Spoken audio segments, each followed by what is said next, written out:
How's it going, bros? My name is Pewdiepie. Well, hello everybody, my name is Tyler Oakley. Top of the morning, you ladies. My name is Jackspecticeye. Hello everybody! Aloha, Sprinkleorinos! Hello! Hi guys. Hey internet. Hello, my name's Luke Cudforth. Hi there everybody, today I'm here with my friend Eve. Hello! Hey everyone! They are some of the most well-known voices in the online video world. I'm Lauren Daldry, and for the next half an hour, we're journeying into the world of vlogging. Vlogging is short for video blogging, creating videos and posting them onto video sharing websites like YouTube and Vimeo. However, we're not exploring into the famous and well-known side, instead the alternative side of vlogging. The small vloggers, the people who are not well-known but still create enjoyable content. I video called 4 small vloggers who are all from different sides of the world and regularly upload content. Here they are to introduce themselves and tell you their online story. My name is Shannon. I live just about an hour outside of Glasgow. The channel name Tea with B, like tea that you drink. What got me into video making? I guess it would be that I like a lot of YouTubers and I just like what they do. So I thought, yeah, I'm going to give that a go. Snow! The bird. It's snowing! Snowing! I might take you out today, you guys out today, because I think I'm going out with my mum and a little bit of shopping. Not too sure. But we'll see. My name's James, I'm from Cardiff, South Wales. I'm a singer-songwriter and I play in a band called Kaishira. So I've got 2 YouTube channels, well 3 actually. The first one is Kaishira, my band.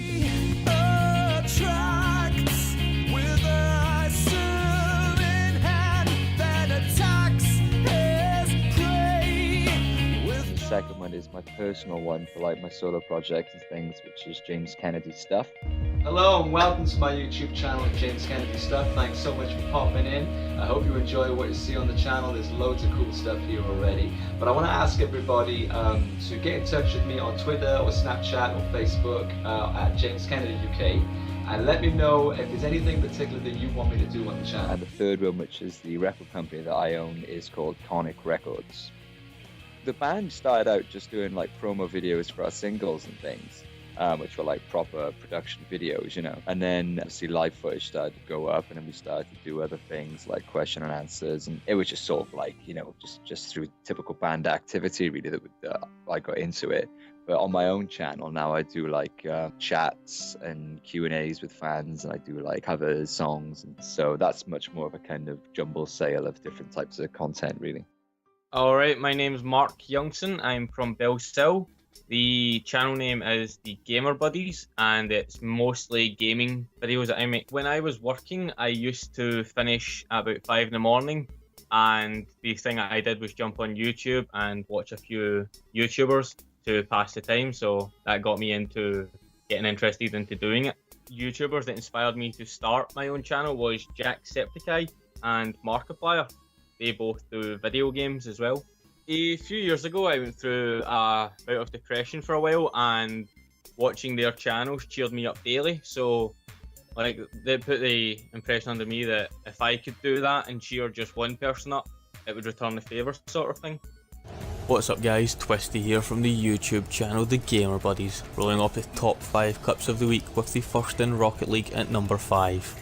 Name Niru, born in Sweden. Channel name is Niru. Type of videos I make is everything from vlogs to skits, sketches, whatever you want to call them, to vlog sketches, to mini documentaries, I would say. I did this like one video about a documented sleep deprivation. I never had a camera until like a year back, but what actually got me into it was like, I was on YouTube one random day and I did not have a computer at home until I was 14, so we got to use like these PCs at school like 15 minutes a week. So I used to use my 15 minutes to do all sorts of things. And then I went on YouTube, and I hadn't been that much on YouTube, but like I had friends that showed me constantly stuff, but I hadn't been personally on YouTube.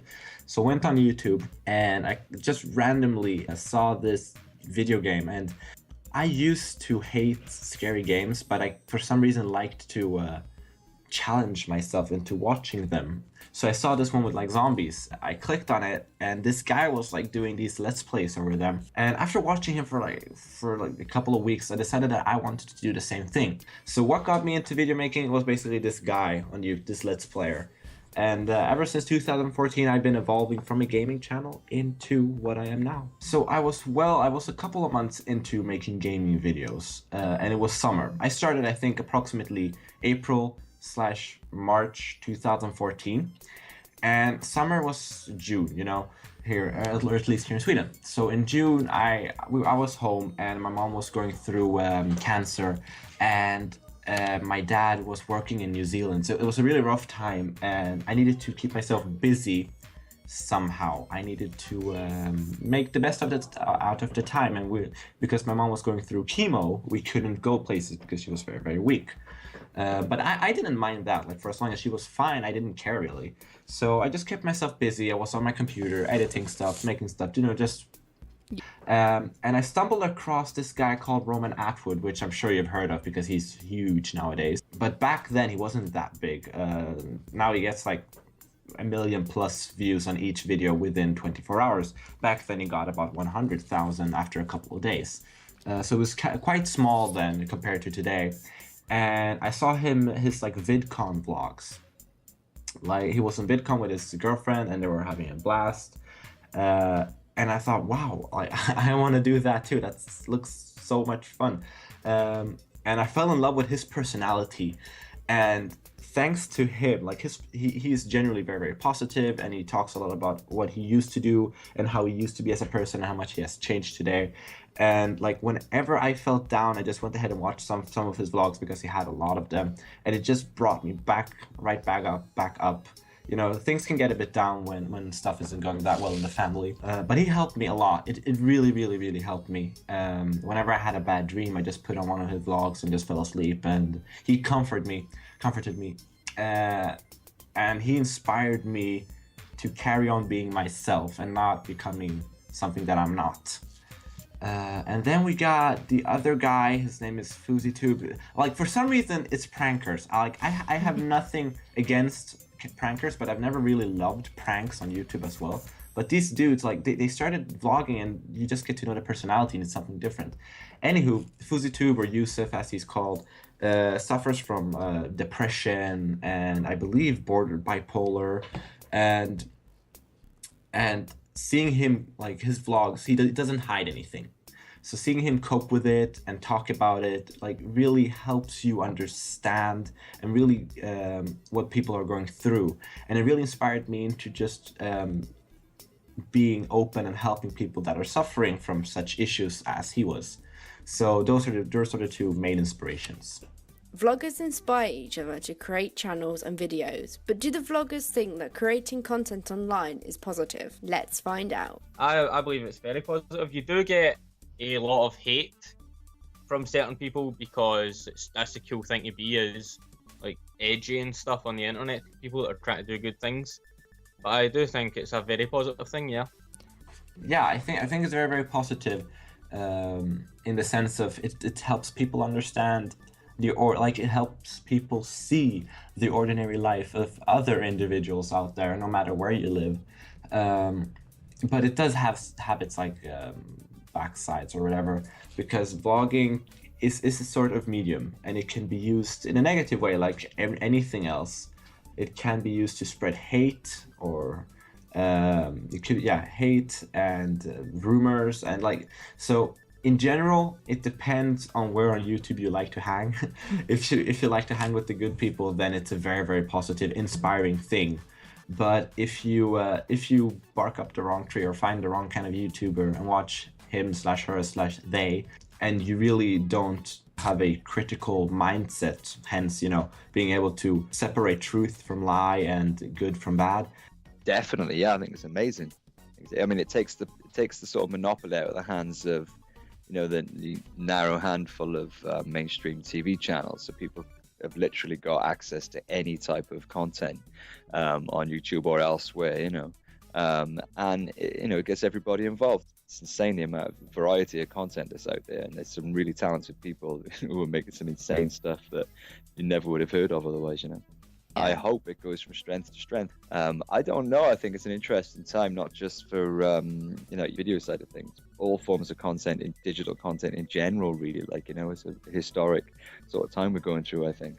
Vlogging seems to be this online support system, like a community. What do the vloggers think about this idea of online community, and how important is it to them? Community means to me that people that get together and try and make the world a better place, just help each other out and be there for each other. The community is very, very important to me because you need to help people and you need a community to do that. Oh, community to me is... I think that globally now, really. I mean, I'm really, really into social media.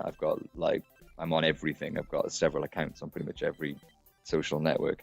And I just think it's amazing. I mean, it used to be, your physical reach as an artist before depended upon the reach you could have for playing shows, like physical face-to-face contact, or through like a physical media, like a newspaper or something, But nowadays we've got fans all over the world that we never would have met if it wasn't for like Twitter and Facebook and YouTube and things like that, So Community is a group of people that can vibe off each other and make sure each other's okay and things like that. Look after yourself and everyone in your group. I feel having a community, like a solid community, is very important because you get looked after and you get a good feeling from looking after other people as well. So a community, basically a lot of people coming together, doing something amazing that you wouldn't be able to do alone, and through that bonding, making new connections, finding new friends, and overall just being happy.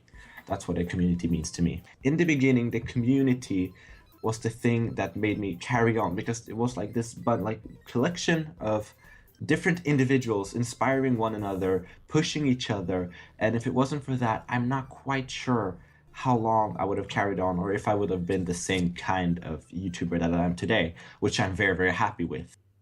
Community is made up by people, not just people making videos and sharing advice, but also watching videos. Fan communities not only just support their favourite vloggers, but also each other too.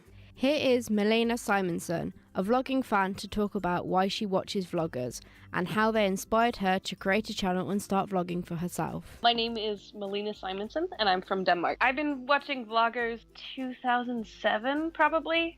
I think I made my account in 2008 and I was watching before then. I don't quite remember what made me start watching YouTube. I think it was because my friends were watching them, and we had like a smartboard in school, so they would like show videos during recess, and I think I just got caught up and wanted to go watch them on my own time. I watched Emma Blackery, LukeisNotSexy, Evan Edinger, doodlevloggle, Tomska. I found out about these guys by watching other people. I found LukeisNotSexy because of his pop punk song, because I was searching like how to make a pop punk song, and he has a video titled that.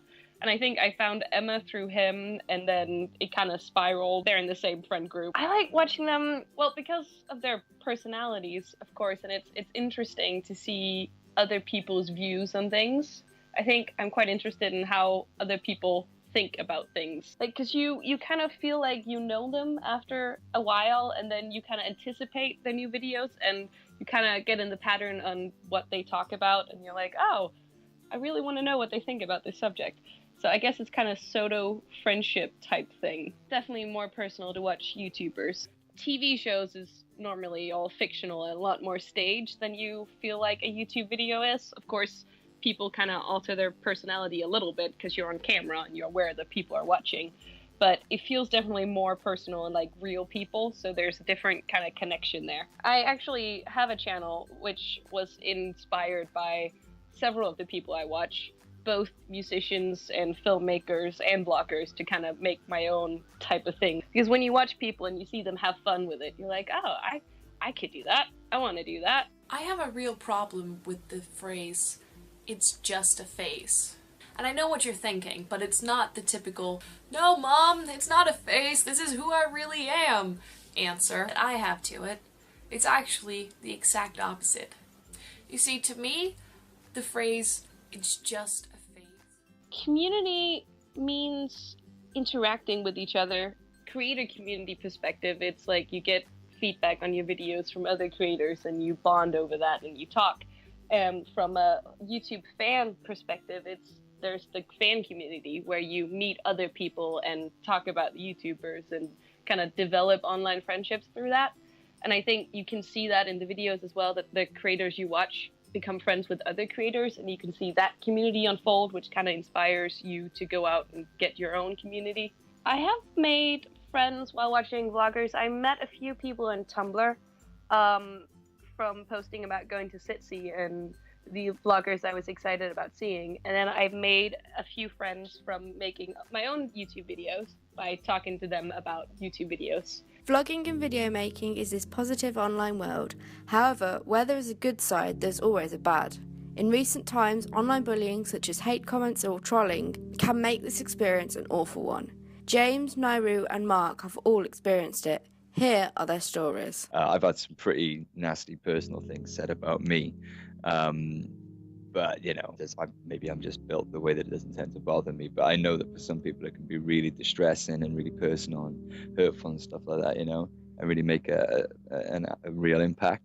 It's a difficult one because I don't see much difference between cyberbullying and like real life bullying. You know, it's just as hurtful. I guess it's just bad side of a very good thing, you know, like the internet and social media and all that is amazing on one hand, but it does have this other dark side to it, you know. So I mean, hopefully, you know, people who are experiencing that can be, you know, can find the strength within and to sort of like see it for what it is. A lot of these people, these trolls and stuff, are just saying things purposely to be hurtful. They don't actually mean what they're saying, you know. So hopefully people can find it within them to sort of like switch off to it or find a way to deal with it, block it, ignore it, or report it or whatever, and try not to, you know, sort of let it get any deeper within them, you know. And the first one is the random trolls. Like in the beginning, when you start making videos, you're quite vulnerable. You're just putting out, you know, things that you're making out there, and people can do whatever they want with them, and you're not used to that kind of feeling.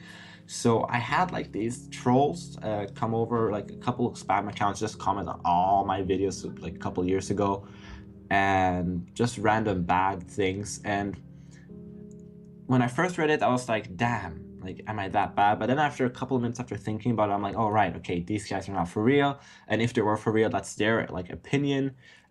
It's a lot about just thinking about, okay, do they have any valid points? Do the haters have any valid points? If not, ignore them. If they do, take them to heart. See how you can fix it or just ignore it.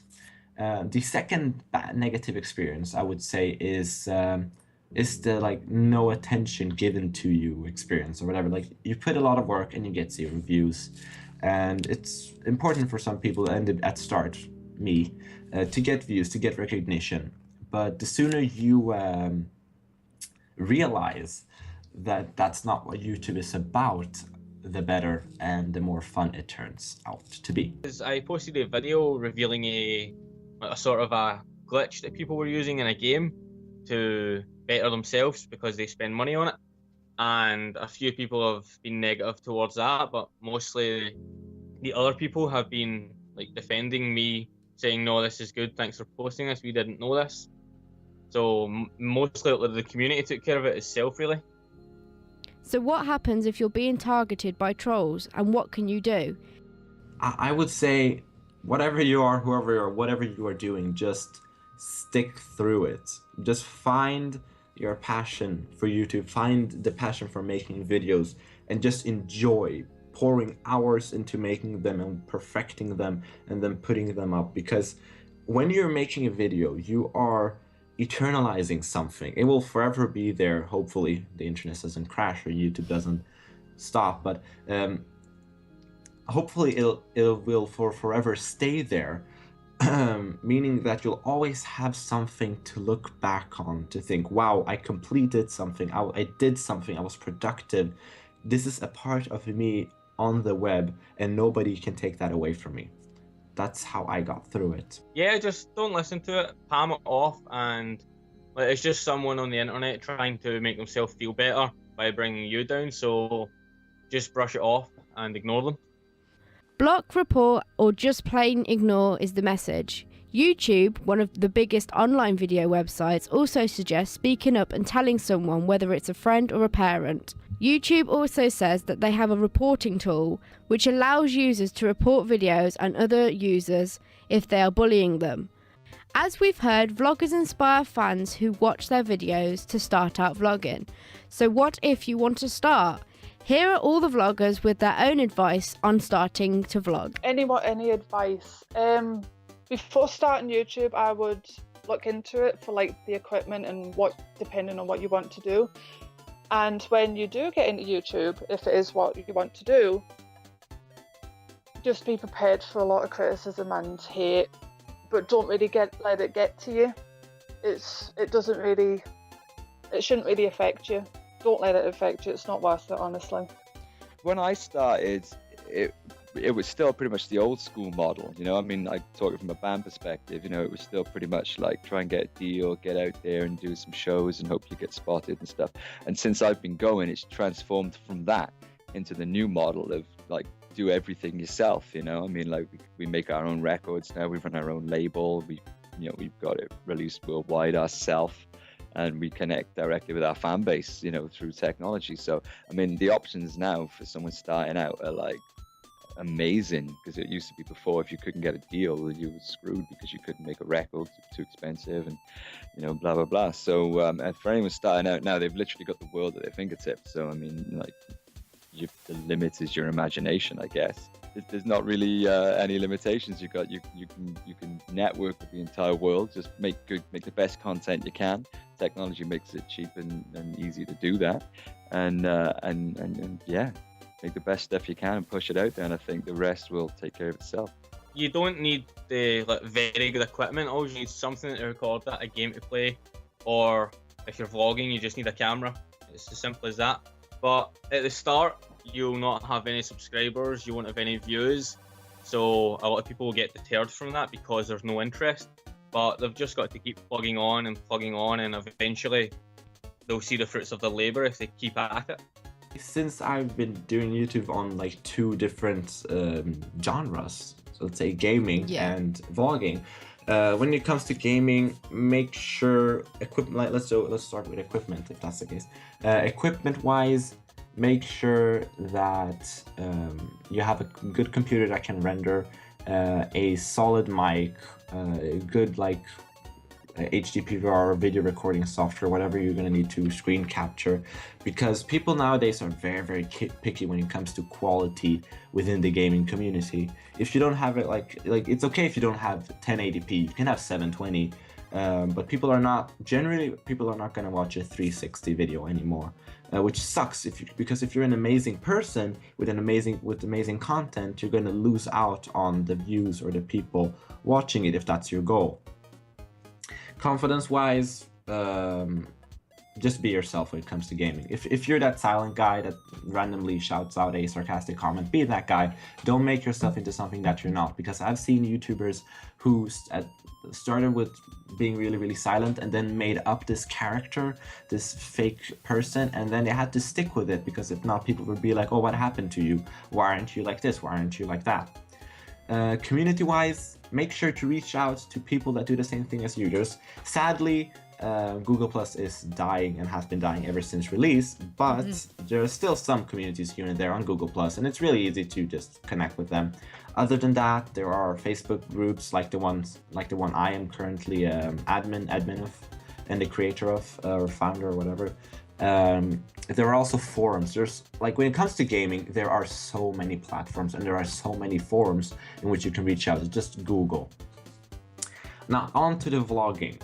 I do not own any like high tier equipment. I have a really, really crappy small like compact DSLR. It cost me about 130 pounds. That's all I had, so I bought it. That's all I got from I collected some money and took my birthday money, and yeah, so that's what I have and that's what I use. Like, that's basically everything that I use, and of course a camera stand or whatever, but you don't have to have that. I recently got my camera stand, and I've been doing videos with the camera for like a year and a half or so. So when it comes to vlogging, sketch making, and etc., you just gotta be really, really handy. Like, you want light, you go get yourself a light bulb and try to mash something together and put it in a good place, and voila, you got light. There's no need to go buy some fancy light equipment for like 500 pounds and then go buy yourself like this big ass camera for like 1,000 pounds and then expect that, oh, now the views are gonna be pouring in, or now people are gonna enjoy my content. Because it's all about what you make of what you have. You just gotta be really, really creative and really, really want it. Confidence-wise, vlogging, I would say it's the same with gaming. You have to be yourself because your channel is gonna reflect who you are. And now that people see your face, or you could have face cam while doing gaming, but in general, vlogging, you see the body and the face more. So now that people are going to see the entire of you more, you just gotta be yourself, because it's gonna be really hard covering up or playing someone else, and it's just gonna be more fun if you're just genuine, because people will be able to relate to you and not to someone else. You will be able to help people with issues that you might be struggling with or have expertise in. Community-wise, I found this forum called YTalk, or YTTalk.com or something, and that's where I basically started and got like a couple of friends. It has everything from gaming to vlogging, but in general I found more people doing vlogging back then when I found this community. So it was a great place to just talk to people. There are a bunch of articles and threads helping you what equipment to use and how to reach out to people and how to make videos and intros, etc. So yeah, and Facebook groups. In general, Facebook groups are great. What more? Yeah, oh yeah, community-wise, try bonding with people in the comment section. That's a good thing. I learned that. That's really, really fun, because it's really, really intimate, but at the same time, it's really, really public, so anyone can just pitch in and talk with you. So that's all the information to start your own channel. I've been Lauren Daldry, and this has been the Small Vloggers and Audio Documentary. I'm off to make my own channel and start vlogging. For now, bye guys!